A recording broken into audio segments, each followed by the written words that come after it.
Allez, blague à part, nos prochains speakers nous viennent de chez Mano Mano. Donc c'est Anne-Laure Gaillard et Olivier Dennemont. Donc Anne-Laure, elle est je vais réussir à le dire, je suis sur Anne-Laure, ton titre chez Mano Mano. Staff Engineer Quality Advisor, si je ne dis pas de bêtises. Elle sourit, je la vois sourire parce que vous, elle n'est pas encore. Elle est surtout, vous l'avez peut-être croisé Anne-Laure au détour de différentes conférences, notamment sur la promotion de la femme dans le milieu de la tech. Elle est vraiment très attachée justement à cette promotion-là. Vous l'aurez peut-être aussi croisée autour de l'Agile Tour Bordeaux, pour laquelle elle est co-organisatrice. Elle nous a également aidé à co-organiser cette Parité Sconf. Elle a écrit divers articles sur l'agilité, également le testing, que vous avez peut-être eu l'occasion de lire. Olivier, il est le responsable qualité de manière globale chez Mano Mano. Il a plutôt une grande carrière puisqu'il a un grand passif de développeur, de manager, de testeur. Je suis sûr qu'il avait eu d'autres casquettes qu'il ne m'a pas donné, mais persuadé qu'il en ait eu d'autres. Et tous les deux, ils vont nous parler aujourd'hui justement de l'importance de l'amélioration continue au niveau organisationnel pour soutenir justement la qualité logicielle. Je vais les monter dans le stream. Hop. Alors, Olivier, bonjour. Bonjour Benjamin. Bonjour Benjamin, bonjour à tous et à toutes. Ça va bien? Ça va bien. Très très bien, merci. Pas stressé, alors t'inquiète pas. Tout va très bien. Non, du coup, je suis ravi de vous avoir avec nous, avoir Mano Mano justement pour nous parler de l'organisation. Je sais qu'il y a eu plusieurs articles qui avaient été faits par Olivier il y a quelques temps, justement, qui pouvaient soulever des questionnements. Donc, ce sera l'occasion aussi, je pense, aux gens de pouvoir vous interroger en direct suite à votre présentation. Donc, Oui. sans transition, que je ne me trompe pas, il y en a deux. Je suppose que c'est celle-ci d'abord. On est d'accord? Parfait, Benjamin. Super. Et je vous souhaite une bonne conférence. Je vous dis à tout à l'heure. Et puis, tu me donnes le go Anne-Laure pour la vidéo. Ok. À tout à l'heure. Merci Benjamin. Bonjour à toutes et à tous. Avant de commencer, je vais vous poser trois questions. Trois questions hyper simples. Il faudra juste dans votre tête penser à oui ou non. Donc la première, est-ce que votre contexte est unique de par votre histoire, l'environnement au sein duquel vous vous trouvez? Deuxième question, est-ce qu'il évolue constamment ou presque? Est-ce qu'il évolue beaucoup? Et troisième et dernière question, est-ce que vous prenez l'amélioration continue? L'amélioration continue, c'est quand même un des piliers du management de la qualité selon la norme ISO 9001. Donc, je ne sais pas combien de oui vous avez eu pour ces trois questions, mais sachez que nous, on répond oui aux trois. On a un contexte unique, il évolue vite et on prône l'amélioration continue.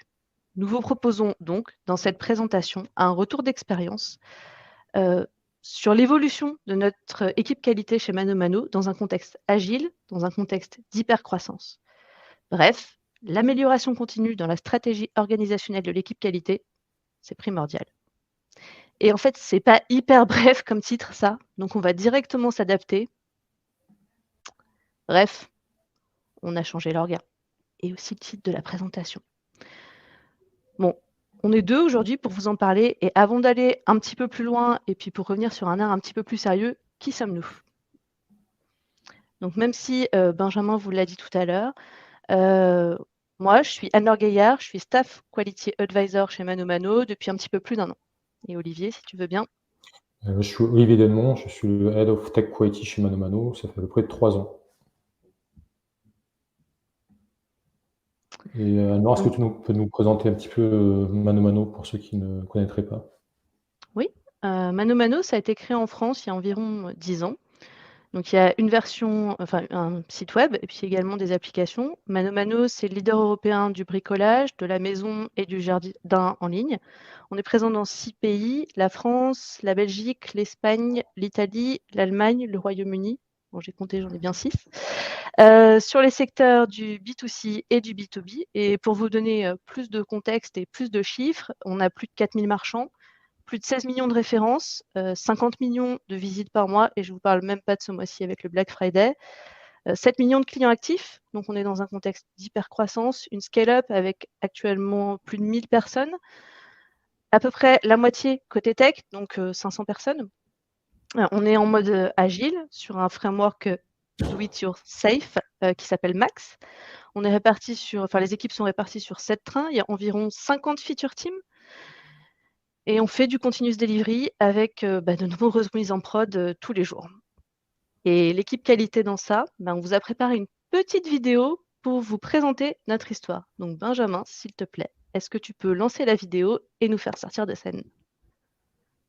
Bref, je suis arrivé chez Mano Mano, la QA était côté produit. Il y avait 25 équipes de dev à aider, et nous, à la QA, on était 4. Du coup, on a demandé un QA par équipe.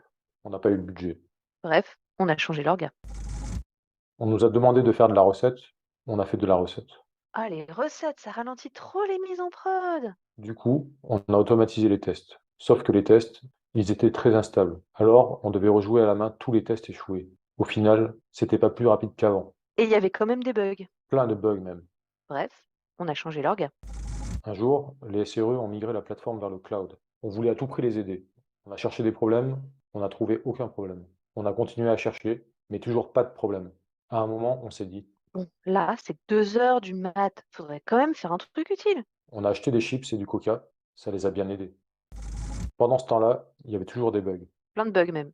On nous a demandé plus de tests. On a fait plus de tests. Il y avait toujours des bugs. Plein de bugs même. Personne ne les a corrigés. Bref, on a changé l'orga. Je suis arrivée chez Mano Mano, nous, à la QA, on s'est dit, En fait, c'est un problème d'outils. on a évalué plein d'outils. On a sélectionné les meilleurs. On a déployé les outils. Personne ne les a utilisés. Bref, on a changé l'orga. On a lu plein de bouquins. On a regardé des conférences. On a exploré le web. À un moment, on s'est dit, Attends, c'est quoi le truc d'Atlassian là? on a découvert la quality assistance. Bref, on a changé l'orga. On a lancé les coachs qualité. On nous a demandé, Vous pouvez faire des campagnes de recettes? on a dit qu'on n'avait plus de testeurs. Alors, on nous a demandé, Bon bah vous pouvez faire des tests auto alors? on a dit qu'on n'avait pas d'automaticien. Et en plus, comme on voulait parvenir à la case départ, bref, Bref, on on a a changé changé l'orga. l'orga.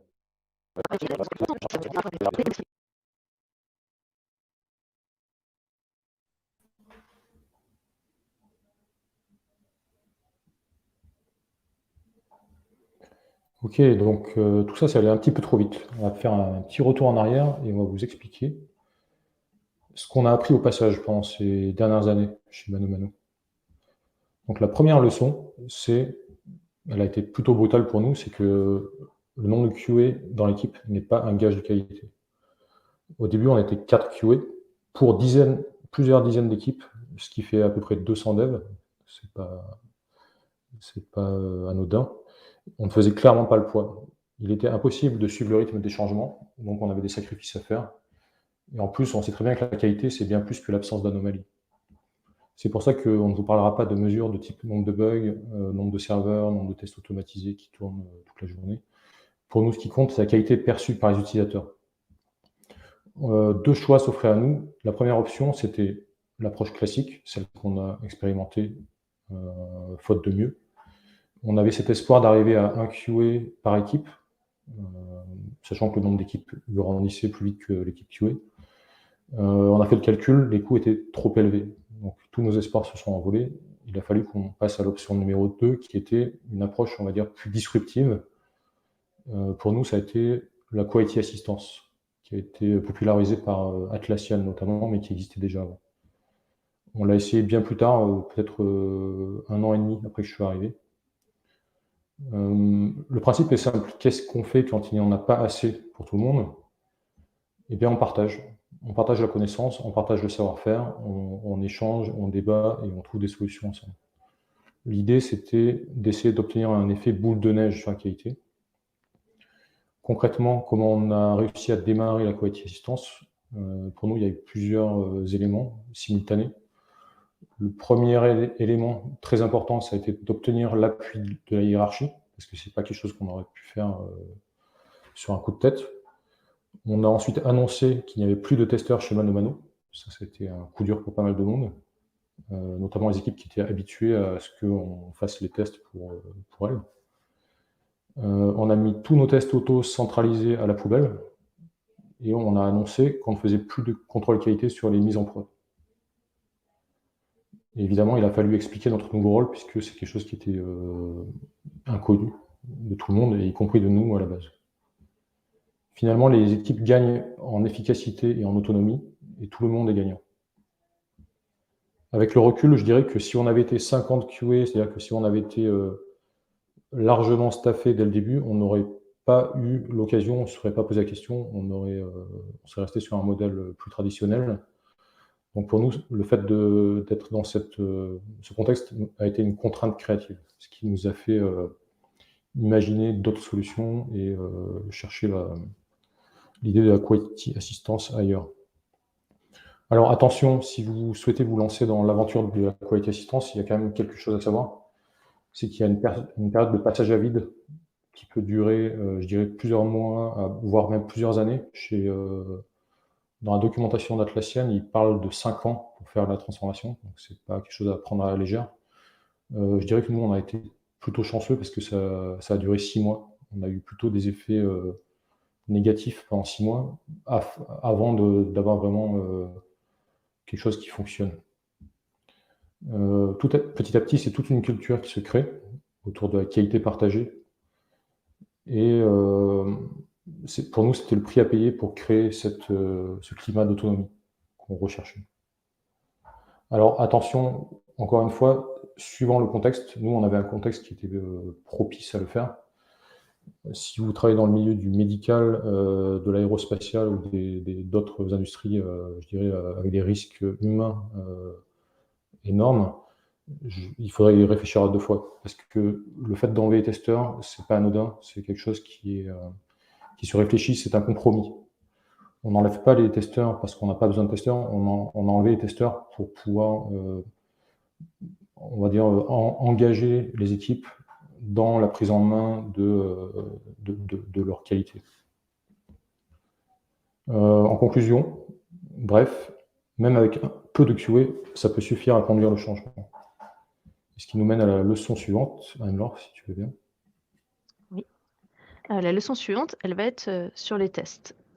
Quid des tests, justement. Quand on avait principalement des tests manuels, lorsqu'on avait des anneaux, on nous demandait de rajouter des tests. Puis plus on en ajoutait, on arrivait à passer à l'échelle et à livrer fréquemment.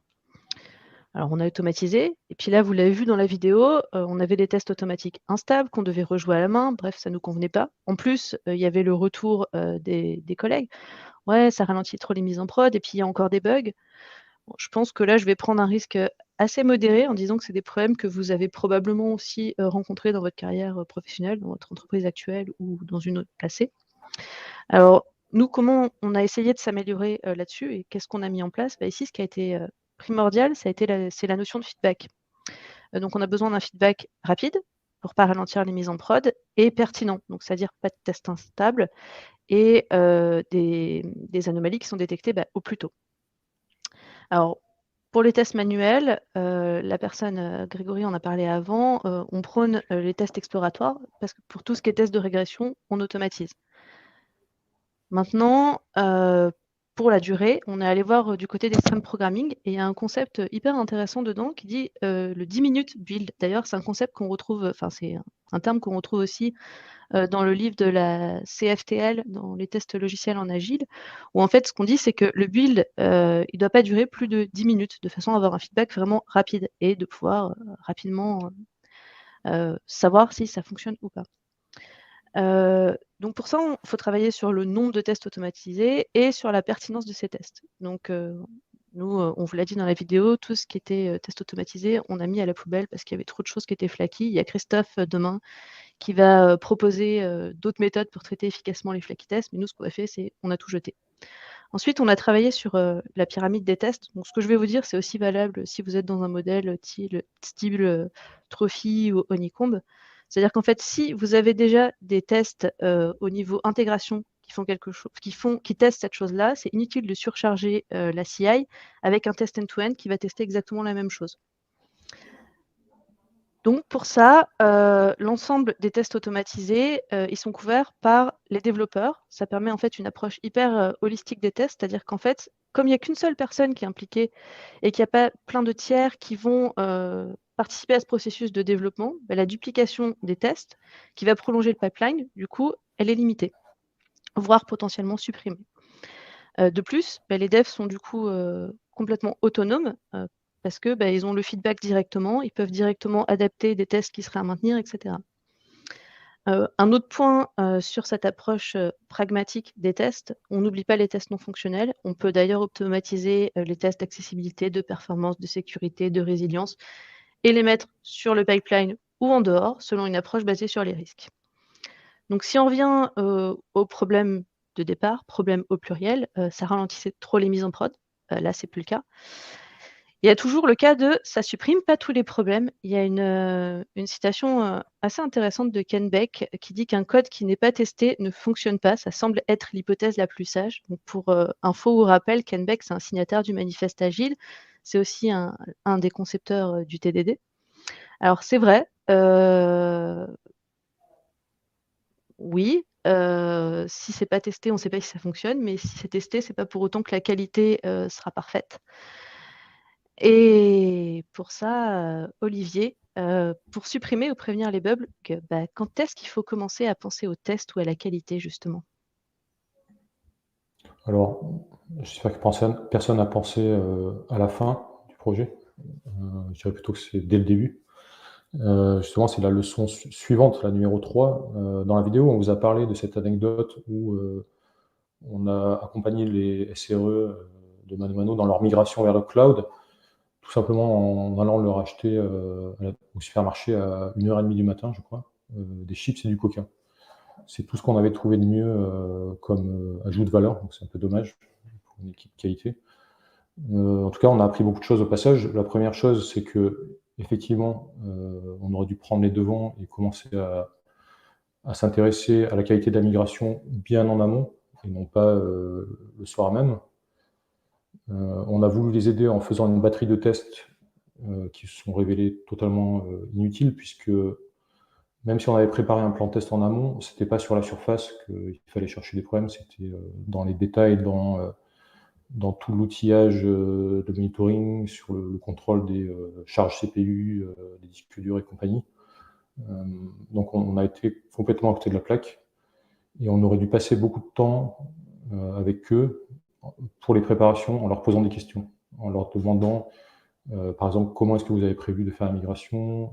Est-ce que vous avez pensé à cette partie-là? Qu'est-ce qui se passe si? Toutes ces questions-là qui auraient pu leur mettre la puce à l'oreille et les guider vers des solutions de mitigation de risques. Donc, c'est une idée qui n'est pas nouvelle. On sait très bien, il vaut mieux prévenir que guérir, mais pourtant, on ne l'avait pas appliqué. D'autre part, on partait du principe que la qualité, c'était l'absence de problème, alors que c'est bien plus que ça. Et donc, on s'est attelé à chercher des bugs qu'on n'a pas trouvés. De toute façon, en fait, la migration s'est très bien passée. C'était la bonne nouvelle. Lorsqu'on ne trouve pas de bugs, ça prouve juste qu'on n'a rien trouvé. Ça ne prouve pas que ça marche. Nos erreurs ont été de nous focaliser sur les tests plutôt que sur les indicateurs internes, notamment sur le monitoring de prod. On a tenté d'intervenir en temps réel alors qu'il fallait intervenir en amont et peut-être après pour discuter de ce qui s'était passé et en tirer des leçons. Et on avait surtout cette illusion que, de toute façon, si quelque chose de mal allait se passer, ce serait la QA qui le trouverait, et on serait les personnes responsables de cette trouvaille. Donc, c'est triste à dire, mais en tant que testeur, on en venait presque à espérer, c'est très dommage de dire ça, à espérer que la migration allait échouer et qu'on allait être aux premières loges pour identifier ce qui n'allait pas, et comme ça on aurait prouvé que notre présence était nécessaire. C'est quand même un comble pour une équipe qui se dit défenseuse et qui fait la promotion de la qualité. Ce qui nous mène à la leçon suivante, Anne-Laure, si tu veux. Oui. Alors, je vais vous parler des outils. Les outils, c'est un grand sujet. Dans la vidéo, on vous dit on a sélectionné les meilleurs. Alors, déjà, est-ce que vous pouvez définir ce que c'est meilleur? Parce qu'en fait, à la base, pourquoi on veut utiliser cet outil? Est-ce qu'il répond à un problème? Est-ce que ce problème, il est connu? Il est reconnu?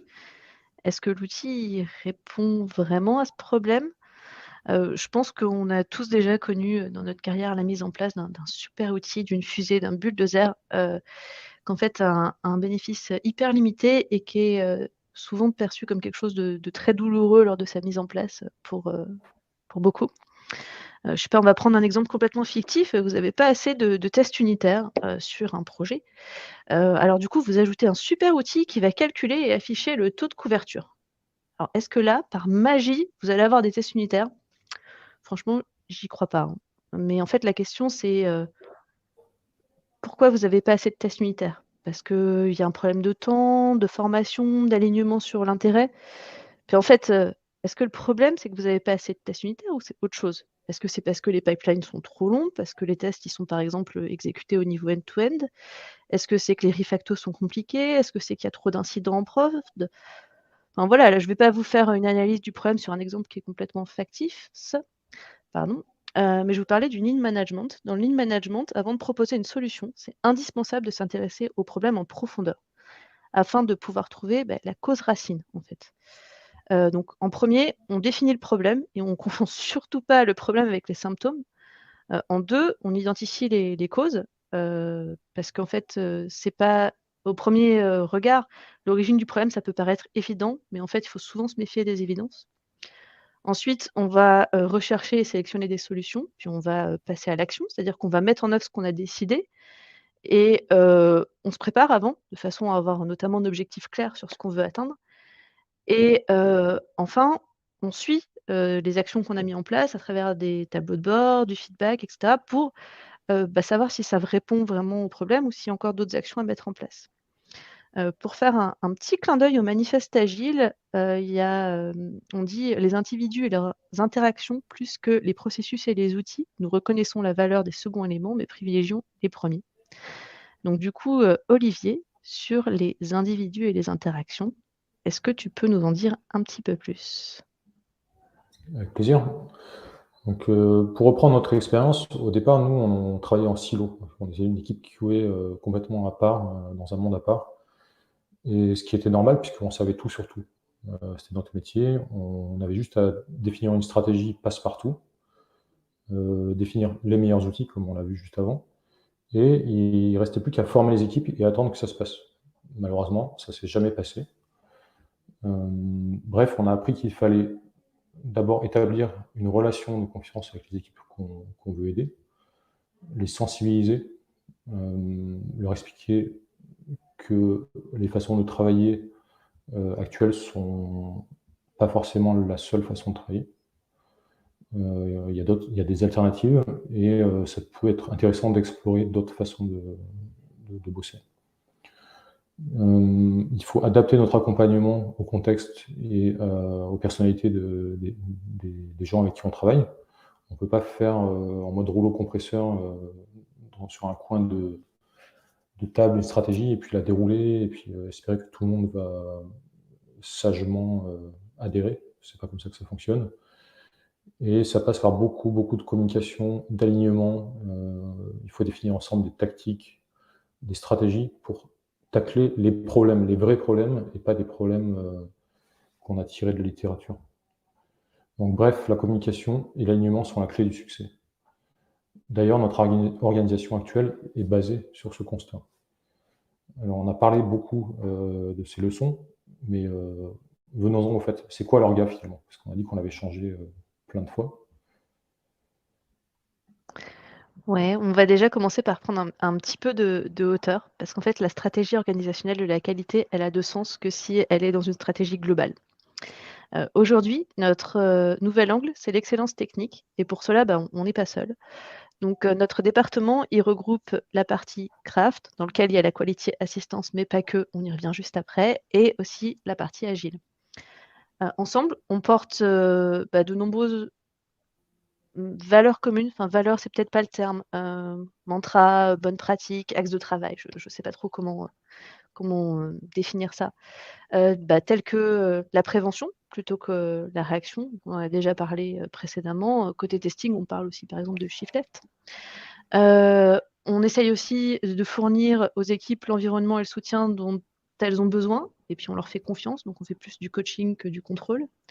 On prône les individus et les interactions, donc c'est collaborer, briser les silos, donc on met pas d'un côté les devs, d'un côté le produit, d'un côté les QA, d'un côté les agilistes, etc. On prône la simplicité, donc KISS, c'est-à-dire l'art de minimiser la quantité de travail inutile. On prône l'amélioration continue, notamment via la culture du feedback. Et à la fin, qu'est-ce qu'on veut toutes et tous? C'est satisfaire le client. Il y a d'ailleurs dans le modern testing le principe numéro 5 qui dit que nous pensons que le client est le seul capable de juger et d'évaluer la qualité de nos produits. Après, du coup, si on peut peut-être un petit peu zoomer sur l'équipe Craft, est-ce que tu peux nous dire, Olivier, comment on est organisé? Tout à fait. Donc déjà, Craft avec un Q, pourquoi on l'a appelé comme ça? C'est parce que c'était un jeu de mots entre Quality Assistance, Quality Engineering et Craftsmanship, l'artisanat logiciel. On a une partie vision et stratégie, c'est-à-dire le management de la qualité, qui se fait dans on va dire le groupe de gouvernance. Et ensuite, on a 3 axes principaux qui sont le Quality Engineering. C'est un groupe de développeurs expérimentés qui aident les développeurs, donc les autres développeurs, à améliorer leur écosystème. C'est du coaching technique, on va dire les mains dans le cambouis, pour améliorer les pipelines, l'infrastructure, les environnements de test, les IDE, l'outillage, les linters, tout ce qui peut aider les développeurs à faire un travail, on va dire, plus aisé et plus abouti. Ensuite, il y a la partie technical coaching, où là, ce sont aussi des coachs techniques, mais qui travaillent au niveau du code avec les équipes, qui les coachent pour que les développeurs puissent sans cesse s'améliorer. Donc les sujets sont infinis, mais on a souvent qui reviennent, tels que TDD, Test Driven Development, DDD, différents types d'architecture, je pense à hexagonal, clean architecture, et toutes sortes de principes de développement d'applications. Donc c'est vraiment du coaching sur la manière de coder. Et enfin, la partie Quality Assistance, dont on a déjà parlé, mais on va rentrer un peu plus dans le détail. Oui, alors pour nous, la vraie valeur des ingénieurs QA, c'est pas d'exécuter manuellement les mêmes tests encore et encore à chaque version, les tests de régression. C'est même parfois une corvée, faut bien le dire. Ça doit être délégué à une machine en automatisant les tests. Donc on aurait pu faire le choix d'avoir des automaticiens.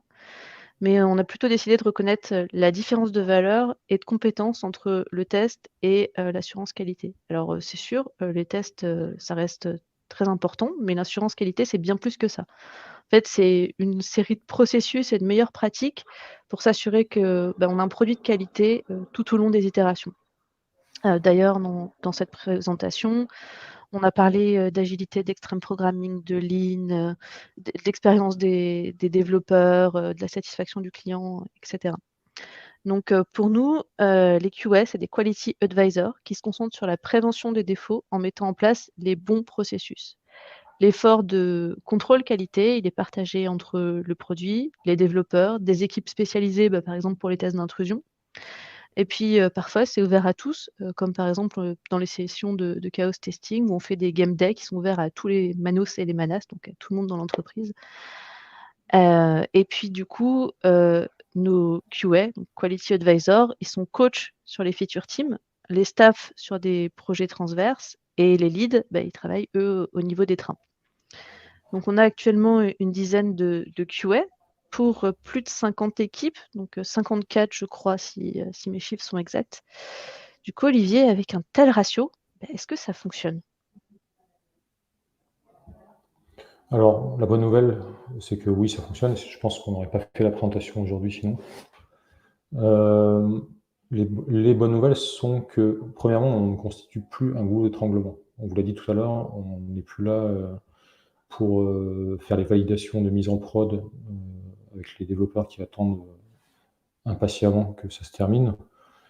Les équipes ont compris qu'elles avaient tout à y gagner en termes d'autonomie, indépendance et aussi maintenant la qualité est by design, c'est-à-dire qu'il y a une intention de faire du travail de qualité plutôt que la qualité en tant que constat en fin de chaîne.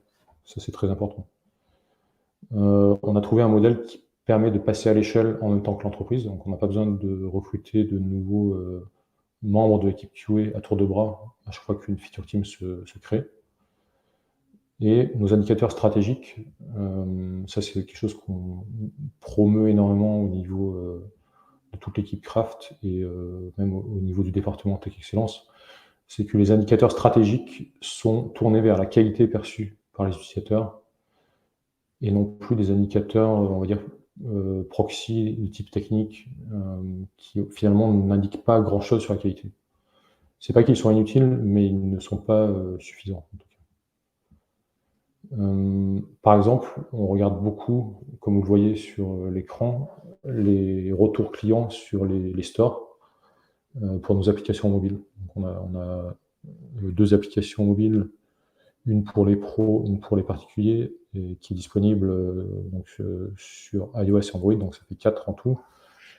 Et on s'intéresse à l'avis des utilisateurs. On le prend en compte et le feedback est réinjecté dans les équipes. Donc c'est quelque chose qui n'était pas encore en place il y a quelques années chez nous, et ça l'est de plus en plus. Bref. Qu'est-ce qu'on a en takeaways, Anne-Laure? Ouais, alors si vous ne devez retenir qu'une seule chose de notre présentation, c'est que l'amélioration continue, c'est aussi et surtout valable pour les équipes qualité. Pour cela, il faut une vision, il faut expérimenter, il faut recueillir du feedback, puis s'adapter, expérimenter, recueillir du feedback, etc. Pour nous, en fait, c'est ça les clés du succès. Et si vous voulez en savoir plus sur la tech chez Mano Mano, vous avez un lien vers notre blog Medium. On y parle de qualité, de chaos, de perf, de produits, de data, etc. Et attention, un gros disclaimer, chaque contexte est différent. Ne copiez pas aveuglément ce qu'on vous a présenté, parce qu'il faut s'adapter à votre contexte. Ce qui fonctionne aujourd'hui chez nous, ça aurait peut-être pas fonctionné hier et puis ça fonctionnera peut-être pas demain. De toute façon, nous, c'est pas grave, on va chercher encore et toujours à s'améliorer et à s'adapter. Un petit clin d'œil à l'ISTQB, dans les 7 principes des tests, on dit que les tests dépendent du contexte et en fait, si la stratégie d'équipe qualité aussi, elle dépendait du contexte. Bref, nous vous remercions de vous avoir écoutés. Nous espérons que ça a pu vous donner quelques pistes de réflexion. On va le voir par la suite avec les questions. Comme on vous l'a dit, pour nous, le feedback, c'est primordial. Donc, on vous a mis un QR code que vous pouvez utiliser pour nous faire un retour sur notre présentation. On est aussi joignable sur les réseaux, sur le blog, etc. Donc, n'hésitez pas, si vous ne voulez pas le faire maintenant, à le faire plus tard. Et puis, on vous écoute pour les questions.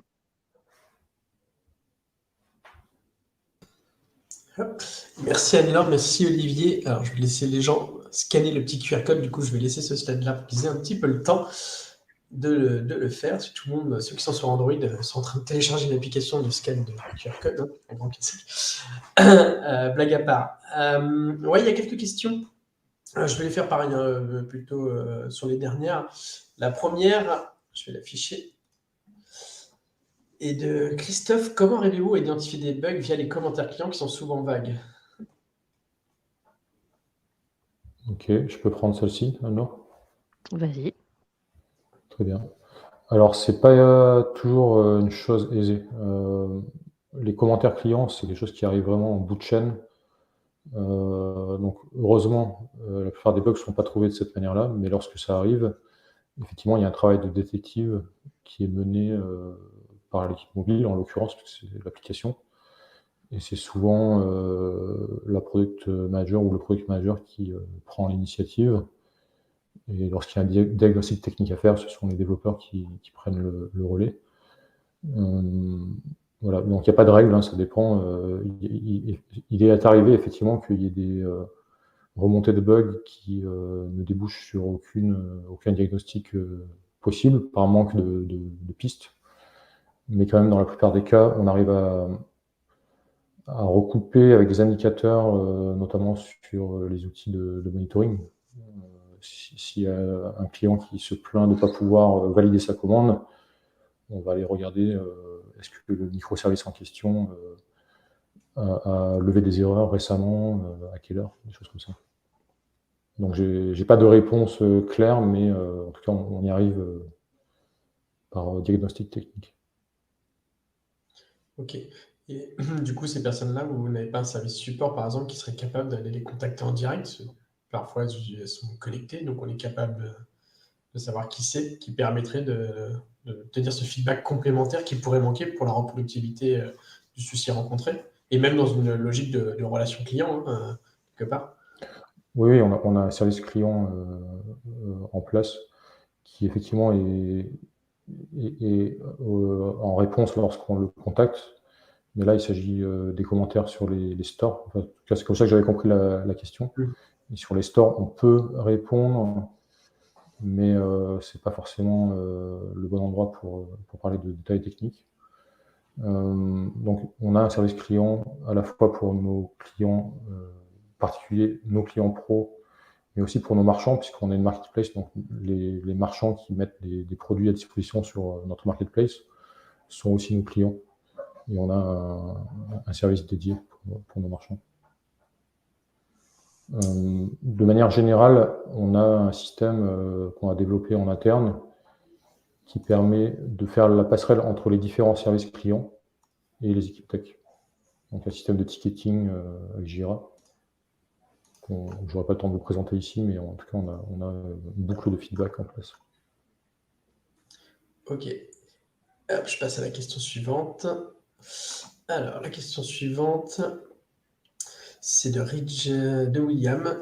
Quelle différence y a-t-il exactement entre le lead QA et le staff advisor chez vous? Est-ce que vous avez un exemple? Je m'étais posé la même question en fait, entre le staff quality advisor et le QA tout court, entre guillemets, si je puis me permettre l'expression. Je peux la prendre, Olivier, tu Vas-y, compléteras. alors. Ok. Donc moi, en tant que staff, actuellement, je travaille sur des projets transverses, du coup sur des projets qui regroupent différentes équipes de différents trains. Et du coup, mon travail, il est vraiment focalisé sur la coordination entre les équipes, comment s'assurer que ce programme ou projet se passe pour le mieux. Donc ça va être du travail vraiment ciblé sur ce programme ou ce projet. Là où les leads vont travailler sur les trains et du coup sur des choses un petit peu plus long terme. Alors pour info, moi mon poste il a été tout récent, il a été pris en juillet, donc voilà, du coup peut-être Olivier a un peu plus de compléments à apporter là-dessus. Ouais, je dirais que la grande différence, c'est sur déjà la partie management. Le lead QA manage une équipe de quality advisor et ou staff quality advisor, ce qui n'est pas le cas du staff advisor qui sont des contributeurs individuels. Mais sur la partie opérationnelle, le lead QA, on va dire, est plutôt un ambassadeur de la qualité au niveau du train. Pour ceux qui ne sont pas familiers, c'est une espèce de tribe qu'on retrouve dans l'organisation Spotify. En tout cas, c'est une équipe d'équipes qui compose chez nous une verticale. Alors que le staff advisor va être plus sur des projets ou des programmes transversaux. Ok. C'est très clair pour moi. Alors, je vais revenir sur une question double de Daphné. Double? Oh! Ouais, alors double, parce que ça part je pense, d'une interrogation de Daphné qui disait qu'elle avait du mal à s'approprier l'organisation que vous avez présentée. Et la question qui suit, en fait, c'est grosso modo par rapport à l'organisation que vous avez proposée. Est-ce que vous pouvez expliquer sur le cas d'une release un peu finalement comment ça se décompose cette organisation j'ai pris les retours de Daphné comme une question, du coup. Alors, comme on Je dirais. disait, Vas-y. si tu veux, Non, je vas-y, commence et vas-y. tu compléteras s'il y a besoin. Comme on disait au début, des mises en prod, en fait, il y en a beaucoup tous les jours. Donc, on n'a pas de phase de freeze. Je ne sais pas si c'est ça qu'elle appelait par release, Daphné. On n'a pas une phase de freeze où, en fait, on va faire une campagne de test de non-régression pendant X semaines, etc. Donc, en fait, quand il y a une mise en prod qui va être faite par une équipe, cette équipe est en charge de de tester de bout en bout en fait son projet. Donc il n'y aura pas d'intervention indispensable d'un QA pour valider, pour donner un tampon et un go sur cette mise en prod. Enfin, en tout cas, c'est comme ça que j'ai compris la question, Olivier. Je ne sais pas si tu as compris pareil. J'ai compris la même chose. Pour simplifier, on pourrait dire que les QA n'interviennent pas du tout dans les releases. Par contre, on intervient sur les stratégies de release. Ok.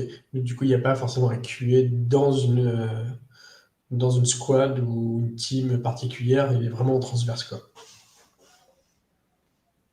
Non, il y a des QA sur des... Alors chez nous, c'est des feature teams, mais on peut appeler ça des squads, effectivement. C'est la même chose. Quand vous avez parlé de train, du coup, j'ai pensé. Oui, c'est ça. Ouais. Le rôle se fait, on va dire, plutôt sur le quotidien. Donc, on va dire pendant le build, mais pas sur les releases. Donc, pas dans le sens, une fois que ça rentre dans GitLab ou GitHub, ça dépend de ce que vous utilisez. Une fois que c'est versionné, c'est plus les QA s'y intéressent pas. Ça part dans les pipelines et puis ça arrive en prod. Donc il n'y a pas d'intervention, Ok. que ce soit de la part des QA, si ce n'est, comme tout le reste de l'équipe, mettre la main à la pâte s'il y a des vérifications à faire ou du test de quelque sorte que ce soit, mais c'est pas quelque chose, c'est pas un travail attitré au QA. Ok, c'est plus clair pour moi. Du coup, je vais passer à la question suivante. Hop. De Jérémy, est-ce que vous intervenez plus dans certaines équipes que dans d'autres, du coup, et notamment en fonction de la maturité des devs dans une team en particulier? Et si oui, quels critères utilisez-vous pour détecter la maturité finalement? Ok, j'y vais. Si tu veux. Alors effectivement, ça c'est, on en a parlé tout à l'heure, hein, communication, alignement. C'est une discussion avec les différents leaders des trains. Donc, ça c'est plutôt le rôle des lead QA au niveau des trains, d'avoir ces discussions et de déterminer là où il y a le plus d'intérêt à avoir de l'aide de la part des QA. Et en général, il y a plusieurs critères, notamment effectivement la maturité de l'équipe, mais aussi les risques business. Donc aujourd'hui, Alors, oui, il y a des équipes qui ont 0 QA et des équipes qui ont, on va dire, un QA attitré. Alors du coup, moi, je vais faire une réponse plus terre à terre. Et en plus, en fonction des équipes, on ne va pas forcément agir sur les mêmes choses. Parce qu'en fait, les besoins des équipes ne seront pas forcément les mêmes selon les équipes. Donc, quand j'ai travaillé au niveau des équipes, je ne faisais pas forcément la même chose selon les équipes parce que les besoins n'étaient pas forcément les mêmes aussi. Ouais, je vois bien ce que tu veux dire, et du coup, ça va rejoindre un peu la question que je vois là, qui pop finalement, parce que je pense que la maturité des équipes doit aussi dépendre du taux d'industrialisation qu'elle est capable aussi d'embarquer. Et donc la question d'Aïcha, c'est est-ce que vous automatisez en fait tous vos tests de bout en bout par les QA au niveau des future teams, ou peut-être par d'autres personnes au sein des future teams, et à quel pourcentage?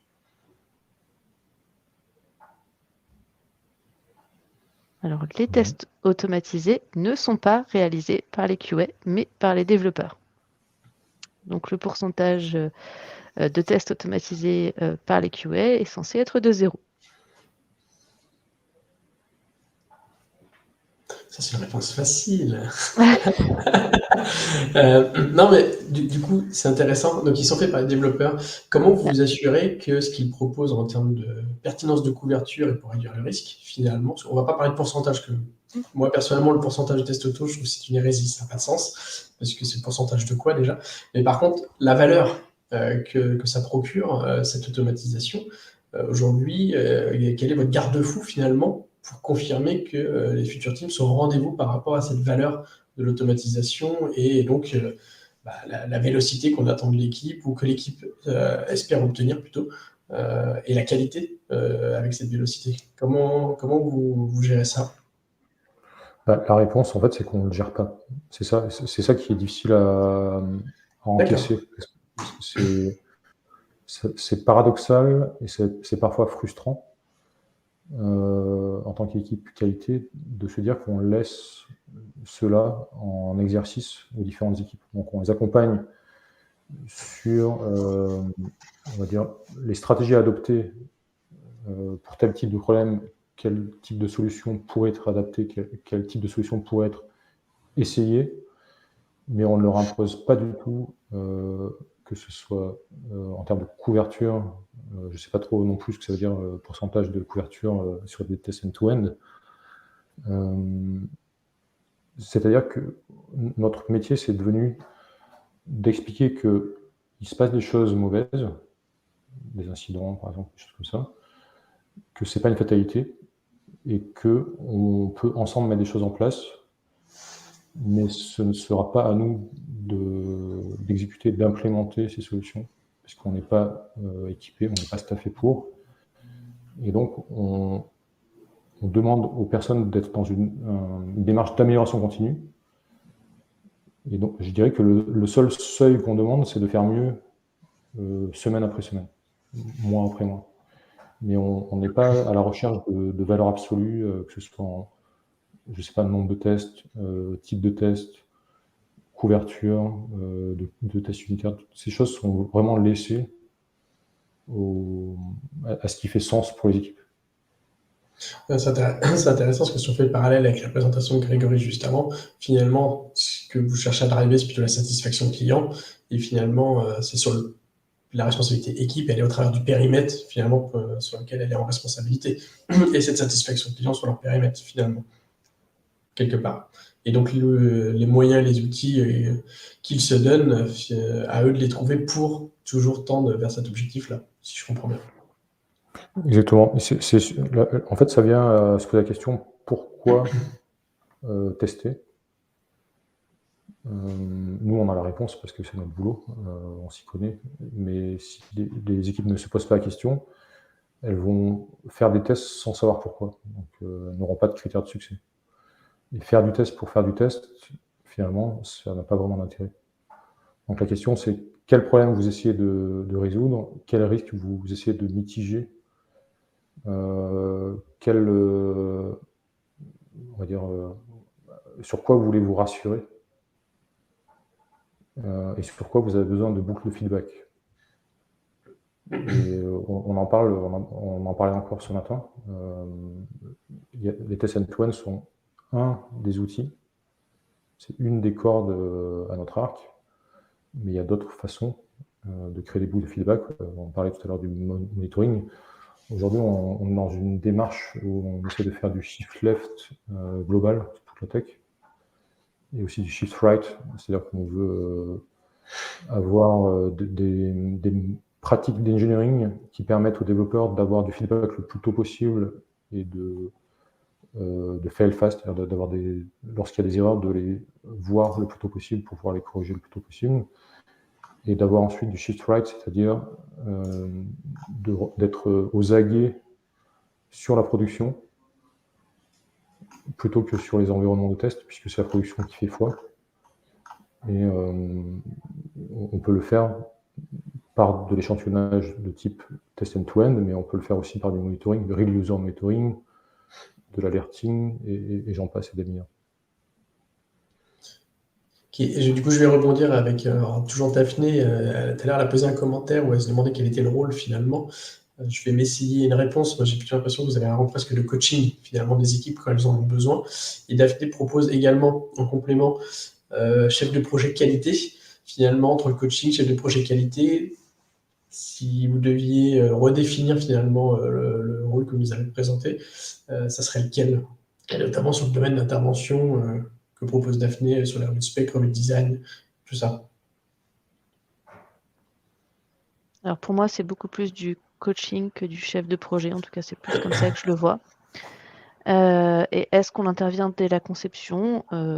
J'ai fait des ateliers de Triamigos, par exemple. J'ai fait aussi des revues de design. Donc oui, ça peut aussi. Mais comme disait Olivier, ça peut être très à gauche, mais très à droite aussi.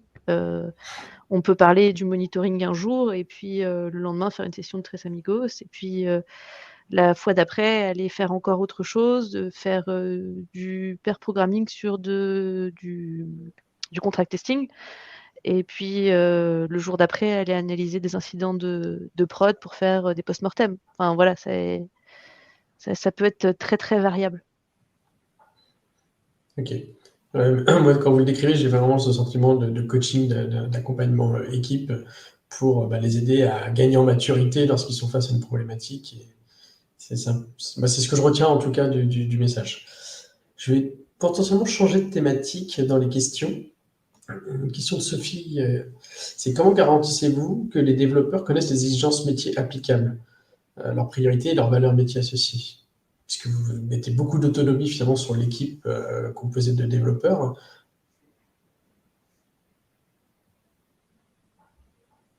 Ok, je vais prendre cette question, en tout cas je vais essayer parce qu'elle n'est pas simple. Déjà, on ne garantit rien. Donc ça, c'est le point de départ, donc ça simplifie ma réponse. On part du postulat que les équipes de développement, donc les feature teams, qui sont composées d'un ou d'une product manager, de plusieurs développeurs et d'autres types de rôles, on part du postulat que ce sont des personnes tout à fait intelligentes autant que nous, si ce n'est plus. Du coup, on n'a pas besoin de garantir quoi que ce soit de leur part. Ça c'est un point très important qu'on n'a peut-être pas suffisamment soulevé tout à l'heure. Donc, comment on s'assure que les développeurs connaissent les exigences métiers, parce que les développeurs doivent être en proximité avec le métier. Et c'est notamment l'idée du BDD, d'avoir ces discussions très tôt sur le comportement attendu dans le détail, plutôt que de laisser des ambiguïtés traîner jusqu'à plus tard, jusqu'à la fin des sprints. Donc je dirais que ça, c'est pas vraiment quelque chose sur lequel on se focalise. On compte beaucoup sur l'organisation actuelle. Donc, ça, c'est quelque chose qui est plutôt du ressort de nos camarades agilistes à la Tech Excellence. La collaboration entre métier, product, développeur, elle est présente de fait, et on a notamment un rendez-vous tous les 3 mois avec un réalignement business et tech. Et évidemment, il n'y a pas que ce rendez-vous-là, ça c'est un gros milestone, mais il y a aussi des discussions au fil de l'eau. Donc en tout cas, nous, on ne garantit rien à ce niveau-là. Ok. Alors, question suivante qui change un petit peu aussi. C'est Damien qui me parle justement des mises en prod, du releasing, sur l'ajout d'un ou plusieurs produits sur le site. Est-ce que c'est ça que vous appelez finalement une release chez vous, l'ajout de produits sur le site, et donc la vérification que ces produits peuvent bien être achetés, ou est-ce que vous... Je complète la question telle que je la comprends, hein, ou est-ce que au niveau innovation, il y a vraiment des changements structurels et innovants au sein du site, avec notamment peut-être le marketplace et ce genre de choses? Alors, le fait d'ajouter un ou plusieurs produits, c'est pas du tout, ça fait pas du tout partie d'une nouvelle mise en prod. On a des systèmes qui permettent à nos vendeurs de rajouter des produits. Non, là, on parle vraiment d'ajouter de la valeur sur notre site. Donc, pour nous, une mise en prod, c'est apporter de la valeur à l'utilisateur final. Pour être plus spécifique, ouais, les nouveaux produits, en fait, on va dire que on a un catalogue de produits qui est à disposition sur le site web et sur les applications mobiles. On va dire que ça, c'est plutôt un jeu de fonctionnalités. Notre métier, nous, il porte sur comment aider les équipes de développement à rendre cette marketplace, donc on va dire plutôt le conteneur, ou le contenant, plutôt pour parler français. On travaille sur le contenant qui est le site web, les applications mobiles et tout le back-end qui va derrière. Le contenu du site, c'est-à-dire les produits, les images, les catégories de produits, tout ça, c'est plutôt de l'ordre de la fonctionnalité, et c'est le métier qui gère ça. Et effectivement, il y a tout un outillage pour que les marchands aient en self-service la possibilité de monter leurs produits. Je pense que c'est plutôt ça qui continue de porter l'innovation et donc des besoins en qualité pour que ça ne régresse pas, quoi.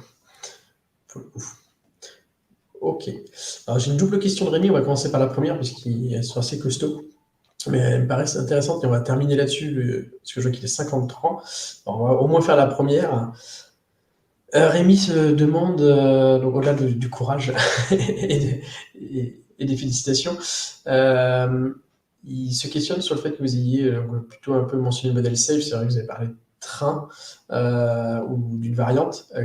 Plus concrètement, en fait, comment cela s'est implémenté chez vous? Vous avez 54 futurs teams, du coup. Ça peut être un peu compliqué à orchestrer. Si vous avez un petit exemple plus concret pour illustrer ça. Alors, pour aller plus loin, parce que je ne sais pas combien de temps on va avoir, sur le blog Medium, il y a eu des articles faits par nos collègues agilistes justement sur le framework qui est en place chez nous, qui s'appelle Max. Et du coup, il y a tout le détail de comment est-ce qu'il est mis en place chez nous. Il y a aussi une présentation, je crois, Agile en scène, il me semble, sur le framework aussi. Sinon, pour le résumer en façon très brève, et si mes collègues m'entendent, je les prie de m'excuser par avance de toutes les approximations que je ferai. Donc, on est répartis en 7 trains. Il y a un PI planning dont parlait Olivier précédemment, tous les 3 mois, où toutes les équipes se regroupent pour justement échanger sur les priorités business. Après, dans les trains, il y a un nombre, alors je n'ai pas le nombre exact, je crois que c'est de 3 à une dizaine de feature team par train. Je ne suis pas complètement sûre de mes chiffres là. Voilà, Olivier, est-ce que tu as peut-être plus de détails pour faire une présentation très Ouais, je pense succincte pour de Max? compléter ce que tu as dit, Anne-Laure, je dirais que chaque train est l'idée, je ne sais pas comment on traduit en français, mais mené par un trio. Driver. Driver, ouais. Donc il y a une personne qui s'occupe de l'engineering, une personne qui s'occupe du product et une personne qui est sur la partie agilité. Donc, chaque train est l'idée par une triade et ces triades se synchronisent au fil de l'eau pour coordonner les actions de ces 7 trains. Ok. Je pense que c'est relativement clair. Alors désolé Rémi, il va être un petit peu juste de prendre le complément de la question. Donc, Mais tu as les infos sur le blog Medium. Tu as je crois 2 articles tout récents justement sur Max. Très bien. Et ben, je pense qu'on va s'arrêter là du coup pour votre présentation et les questions-réponses. Merci Olivier, merci Anne-Laure. Ce fut vraiment un plaisir de vous avoir cet après-midi. Et puis je vous souhaite bonne fin d'après-midi à vous. Bye bye.